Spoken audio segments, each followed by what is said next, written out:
دوستوں اور بھائیوں، آپ سب کو پتہ ہوگا کہ یہ جو دین اسلام ہم تک پہنچا ہے بہت تکلیفوں سے پہنچا ہے، بہت محنتیں لوگوں نے کی ہے، بہت لوگوں نے قربانیاں دی ہے، اور آخر کار ان بزرگ حضرات نے ہم تک یہ پہنچایا ہے۔ تو دوستو، میں آپ کو آج دو واقعے سناتا ہوں جن سے آپ کو پتہ چل جائے گا کہ جن لوگوں کے برکت سے آج ہم تک دین پہنچا ہے وہ کیسے حق گو تھے، اور وہ کیسے حق بات کہنے میں نہیں جھجکتے اور نہیں شرمندہ ہوتے بلکہ نڈر ہو کر حق کی دفاع کرتے۔ تو میں آج آپ کو دو واقعے سناتا ہوں۔ ایک واقعہ ہے حضرت مولانا شیخ شہاب الدین بن مولانا فخر الدین زاہدی رحمہ اللہ۔ تو اس کا لقب حق گو تھا، وہ ہمیشہ حق کہتے تھے۔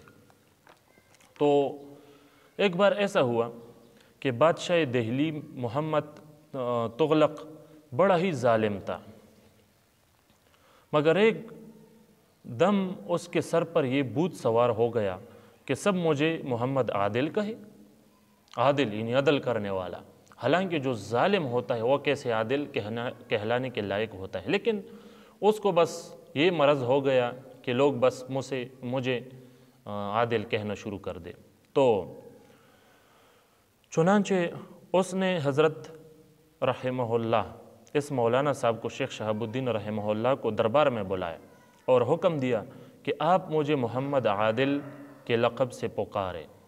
اس کا مقصد یہ تھا کہ چونکہ یہ بہت بڑا عالم ہے اور مشہور ہے، جب یہ مجھے عادل کہے گا تو لوگ بھی عادل کہیں گے۔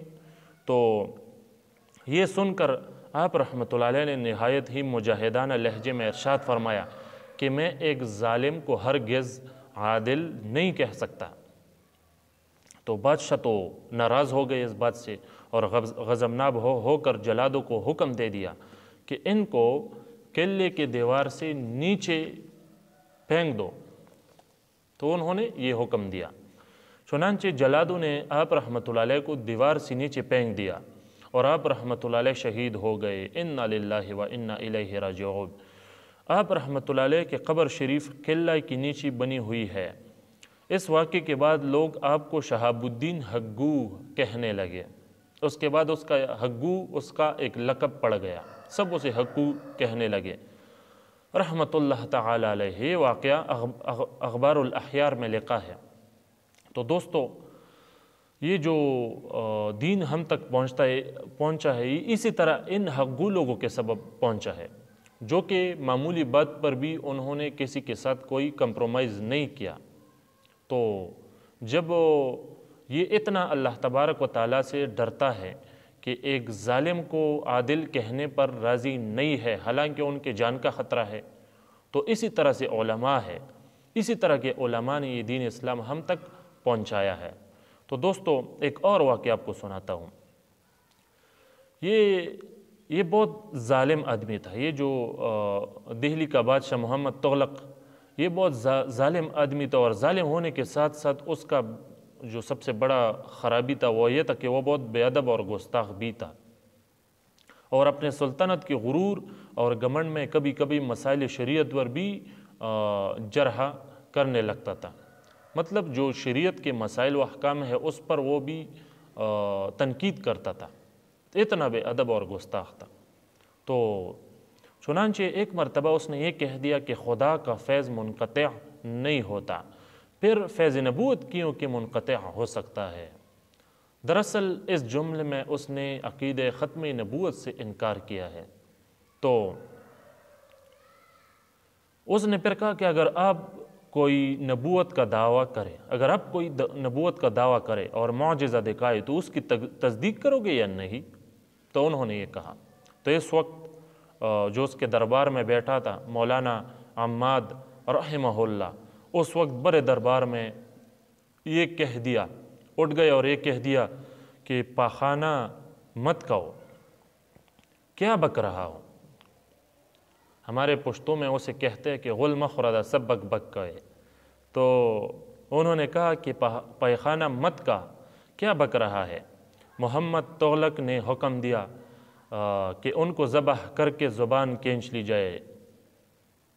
اتنا ظالم، حالانکہ اس نے اچھی بات کر دی، اگر کوئی عقید ختم نبوت پر ڈھاکہ ڈالے تو اس کا تو بس ایک ہی علاج ہے، اور وہ ہے ان کا قتل اگر توبہ نہ کرے۔ تو اس ظالم نے پھر یہ حکم دیا کہ ان کی جو زبان ہے وہ کھینچ لی جائے، ان کو کاٹ دیا جائے۔ چنانچہ جلادوں نے آپ کو ذبح کر کے آپ کی زبان کھینچ لی۔ انا للہ و انا الیہ راجعون، یہ واقعہ اخبار الاخیار میں لکھا ہے۔ تو دوستو یہ وہی علماء ہے، اور اسی طرح کے علماء نے الحمدللہ اپنے جان کی بازی دے کر مسلمانوں کو بچایا ہے، اور جو دین اسلام کے عقائد ہے، جو دین اسلام ہے، ان کی باقاعدہ حفاظت کی ہے، اور یقیناً جو حق گو ہوتے ہیں ان کو تکلیف کا سامنا بھی کرنا پڑتا ہے۔ اللہ تبارک و تعالی ان بزرگوں کی قبروں کو منور فرمائے۔ دوستو اس سے ہمیشہ سبق لینا چاہیے، یہ جو واقع ہے اس سے سبق لینا چاہیے۔ ہم تک یہ جو دین پہنچا ہے یہ اتنی آسانی سے نہیں پہنچا ہے، اس پر عمل کرنا چاہیے۔ ان لوگوں نے، ان حضرات نے، ان بزرگوں نے، ان بڑوں نے ان کے لیے اپنا خون بہایا ہے، تو اس کو اگر اتنی آسانی سے یہ ملا ہے نعمت ہمیں، اس کو اس کی بے قدری بالکل نہیں کرنا چاہیے۔ تو دوستو اللہ تبارک و تعالی ہمیں بھی حق گو بنائے کہ دین اسلام کی خدمت کرتا رہے اور دین اسلام کی تبلیغ ہم کرے۔ السلام علیکم ورحمۃ اللہ وبرکاتہ۔